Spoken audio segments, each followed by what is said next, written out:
It's working perfectly fine now. I got 2 minutes of extra preparation time for myself. That's how I would take it.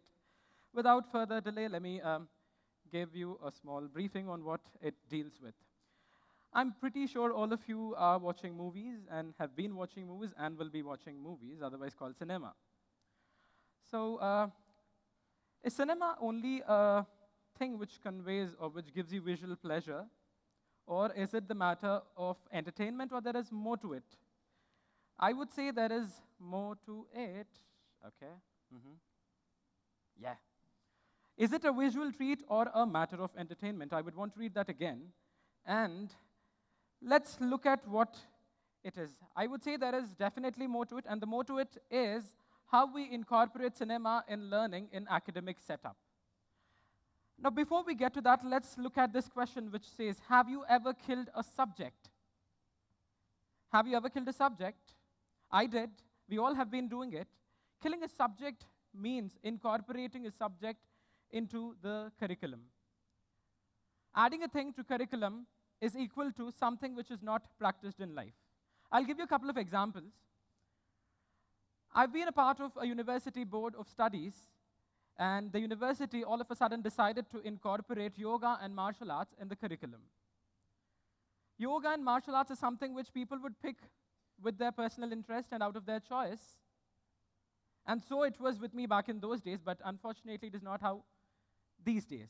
So it's incorporated into the curriculum, and when we introduced it as part of the curriculum in the college, a lot of students haven't showed interest in registering for it. And the few who've actually registered for it have not really gained a lot out of it. Now, what is happening to us? Why aren't we able to learn or understand things at this level when things are introduced into the curriculum? Let's look at that as well. Now, the problem is with the tools and methods which we as facilitators have been using in the field of education. Now, what happens in a school, in a general classroom setup, we are all aware of it. Now, those are the methodologies of teaching which are gone by. Now, there are innovative methods which are coming into the forefront. And one of such methods is learning through cinema. Bringing cinema into the classroom is something which is different from the usual. And I am talking about mainstream cinema. When I say cinema, I don't intend to say that we will have to make different kind of cinema for a classroom setup. Now, mainstream cinema is something which we get to see on screen in the theater with a popcorn and a fizz in the other hand. But now when you bring in mainstream cinema into the classroom, you will definitely have two things with your students. That's definitely a pen and a book. So likewise, I bought Kung Fu Panda into the classroom.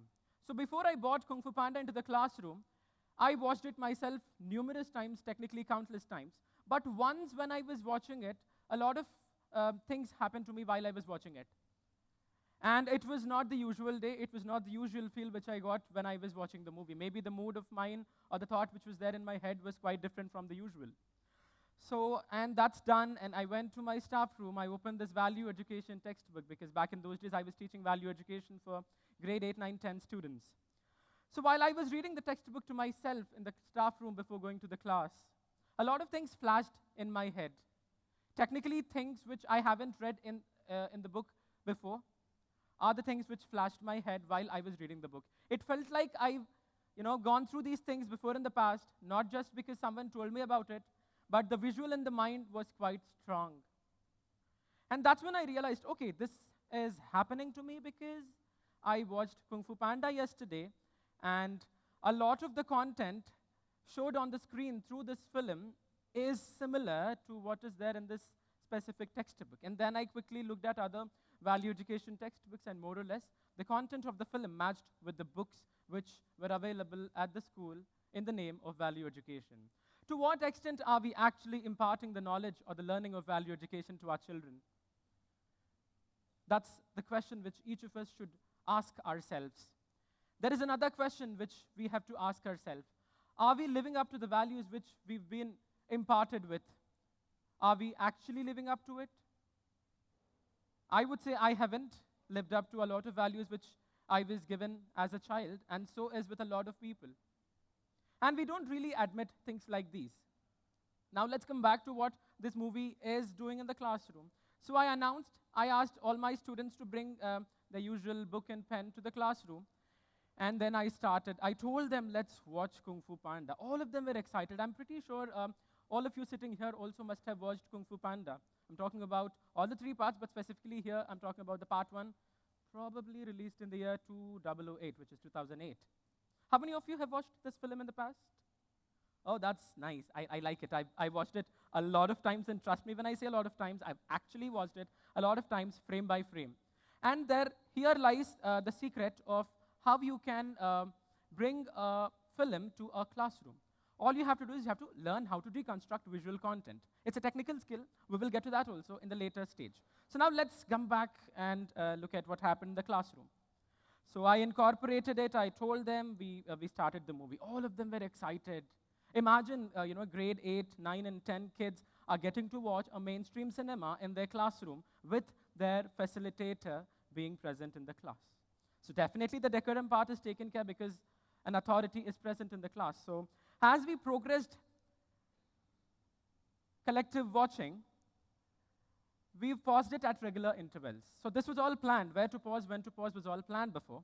So I paused it at regular intervals. And whenever we paused it, there was a lot of noise. Technically, not noise, but a lot of slow talk and small talk going on around whispers in the space. And that is because they were reciprocating to what they were visually watching.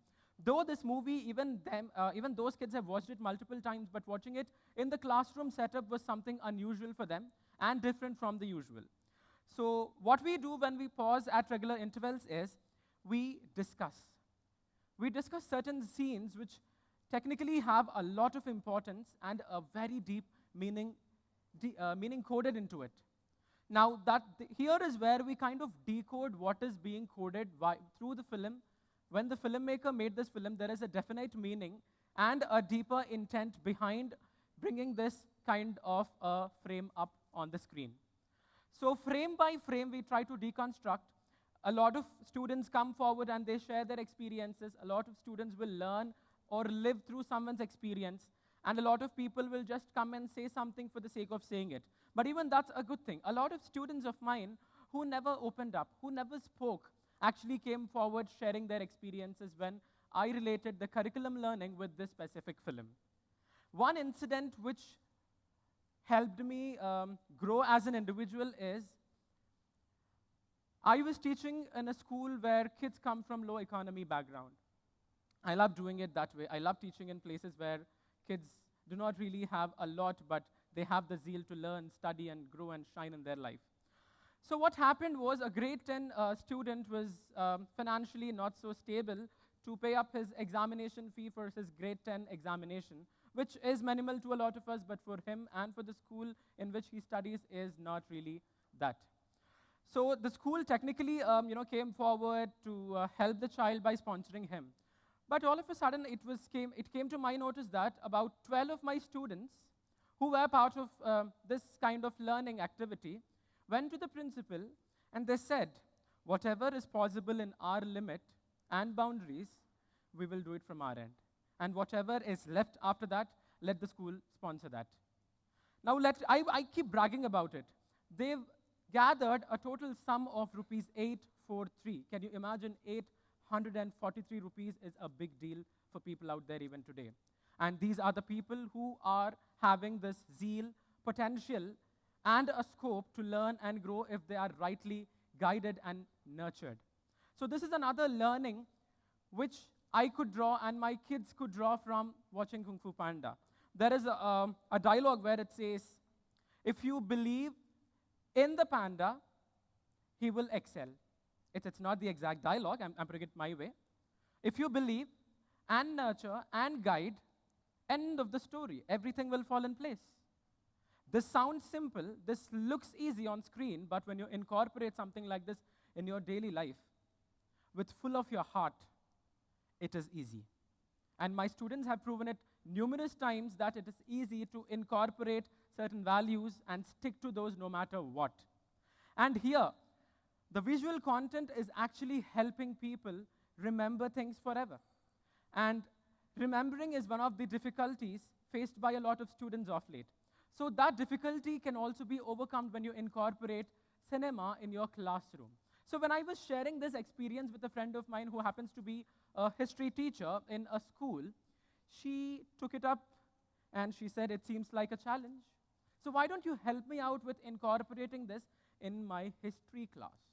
So now she was skeptical. She thought incorporating something like this in a value education class is easy, and incorporating something like this in a history class is difficult or tough.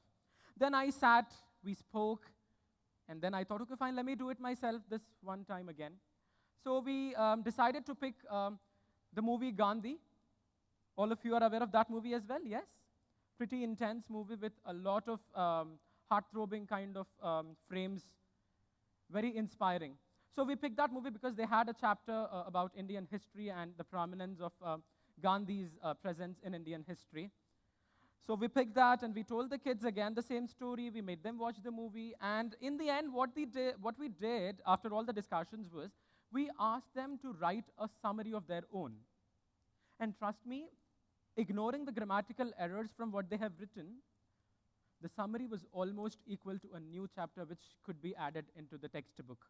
The details were that minute, and the credit goes to the visual content which we helped them look at in the way we wanted them to look at. So that's where the art of deconstructing cinema comes into play in a classroom. Moving forward, so here is a slide which makes it quite clear and easy for us to understand how learning took place in my class, where I incorporated Kung Fu Panda and value education together. Next slide, please. Ta-da. Okay, next slide. I spoke about these as well. Okay, students learn only when learning is enjoyable and interesting. Cinema is the best facilitating tool. If you haven't acknowledged it yet, please do acknowledge it now. I am sure all of you must be excited when you looked at that frame there. I don't know how many of you have watched Star Wars. How many Star Wars fans? Yep, may the force be with you. I thought that should be in the end, but it's okay. This excites me a lot. So frame 1 talks about, or frame 1 shows that Anakin it could be a spoiler to a few who haven't watched Star Wars or who do not know the pattern of watching Star Wars. So it could be a spoiler. Bear with me with that. So the first frame talks about the young Anakin Skywalker in the forum where all the extreme good Jedi Masters are there, and Yoda tells that you have this thing called fear within you. And there ends that frame. And the next frame is where young Anakin Skywalker transformed into Darth Vader. Now, what happened to him, why he transformed into Darth Vader, is something which you will understand if you watch the film. And watching something like this in a classroom will help you incorporate numerous values into children. Not just values, but also physics. I would not get into the details of physics because I don't come from that background, but a lot of my colleagues who teach physics in schools have told me that it actually helps a lot of concepts to be easily delivered to students in terms of understanding the force, universe, and things like that. Can we go to the next slide, please? Okay, my understanding of Star Wars had a lot to do with Buddhism. So Dhammapada is a book followed by people who take up Buddhism as a religion to follow or a philosophy to live their life. And the relation between Star Wars and Dhammapada is quite intense. There have been a lot of instances where the verses from Dhammapada reflect the teachings or the message delivered by Star Wars, all the episodes. Next slide, please. So this is the connect which I was talking about. I've taken twin verse and also tried showing the evolution of Darth Vader. So twin verse talks about think good to feel good and do good. Bad thoughts and fear will make you feel bad and do bad. So this is a verse which is there in Dhammapada. And if you deeply observe and look at how Star Wars functions, this is a teaching which is a famous saying delivered by Master Yoda. If I am rightly quoting what Master Yoda said, the force is with me.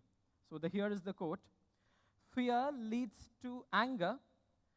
Anger leads to hate. Hatred leads to suffering. And thus, he became the Darth Vader in the cinema. Next slide, please. Okay. Now let's look at the 7-step approach which I've been talking about and which I helped my female colleagues and male colleagues get into it. Next slide, yes. So this is the game changer.